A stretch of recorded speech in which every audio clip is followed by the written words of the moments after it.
नमस्कार दोस्तों, welcome to ड्रैक academy. उम्मीद करता हूं आप सभी स्वस्थ हैं। भारतीय संविधान के बारे में आपने काफ़ी सारी बातें सुनी होगी, पढ़ी होगी, लेकिन आज मैं भारतीय संविधान के मूल स्वरूप में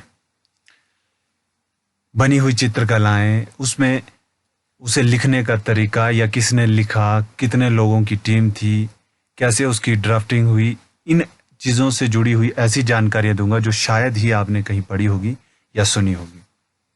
और कमेंट्स में आप मुझे बताएंगे कि भारत में संविधान दिवस मनाना कब से शुरू हुआ, मतलब पहला संविधान दिवस कब मनाया गया था। भारतीय संविधान को लिखने वाले सदस्य, लिखने वाले से मेरा मतलब है कैलीग्राफर, जिन्होंने इसे कलमबद्ध किया था, प्रेम बिहारी नारायण रायजादा, ये भारतीय संविधान के लेखक हैं, इन्होंने इसे लिखा था। ब्योहर राम मनोहर सिन्हा, प्रस्तावना व संविधान के सभी पन्नों की सजावट इन्होंने की थी, उसमें जो बॉर्डर बने हैं वो इन्होंने बनाए थे। इसके बाद है नंदलाल बोस, सभी 22 भागों में, हमें पता है कि भारतीय संविधान में 22 भाग हैं और उन सभी 22 भागों के मुख पृष्ठ में कोई ना कोई चित्र बना हुआ है, कोई कलाकृति बनी है। उसके निर्माता है नंदलाल बोस मुख्यतः, और इनके शिष्यों ने इनका साथ दिया था, जिसमें थे विश्वरूप, गौरी, जमुना, पेरुमल, कृपाल सिंह व अन्य। इसके बाद है भाग एक। भाग एक में है संघ और उसका क्षेत्र, इसका वर्णन किया गया है। इसमें जो चित्र बना वो है मोहनजोदड़ो की मोहर। भाग दो में नागरिकता वाले में वैदिक सभ्यता के गुरुकुल का दृश्य बना हुआ है। भाग 3 में मौलिक अधिकार, उसमें श्री राम द्वारा लंका विजय व सीता वापस लाने का दृश्य बना हुआ है। भाग 4 में नीति निर्देशक तत्व, जिसमें कृष्ण अर्जुन संवाद व उपदेश का चित्र बना हुआ है। भाग 5 में संघ का वर्णन है भारतीय संविधान में, जिसमें गौतम बुद्ध के चित्र बने हुए हैं। भाग 6 में राज्य का वर्णन है, जिसमें महावीर जैन का चित्र बना हुआ है। भाग 7 में मौर्य साम्राज्य का दृश्य दिया हुआ है।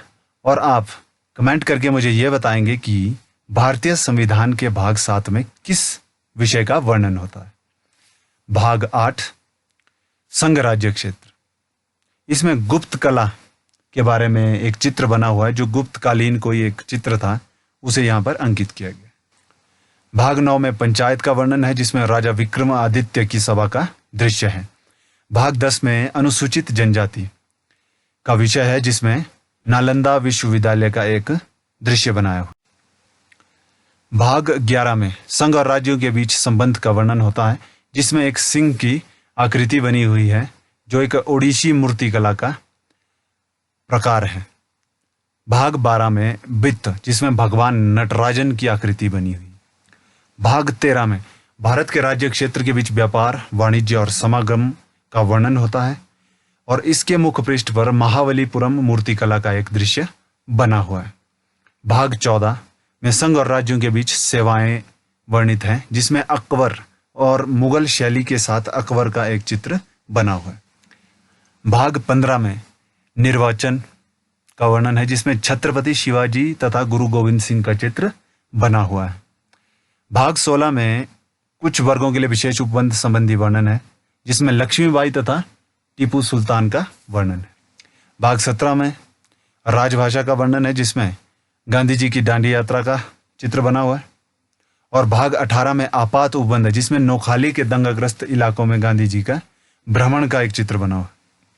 भाग 19 में प्रकीर्ण है, जो मिसलिनियस टॉपिक है हमारे संविधान के, वो हैं, तो इस पर नेताजी सुभाष चंद्र बोस के साथ अन्य वीरों को दर्शाया गया है, जिसमें इंडियन नेशनल लिबरेशन आर्मी जो थी उसके बारे में बताया हुआ है। भाग 20 में संविधान के संशोधन का वर्णन है, जिसमें हिमालय का दृश्य दिया हुआ है।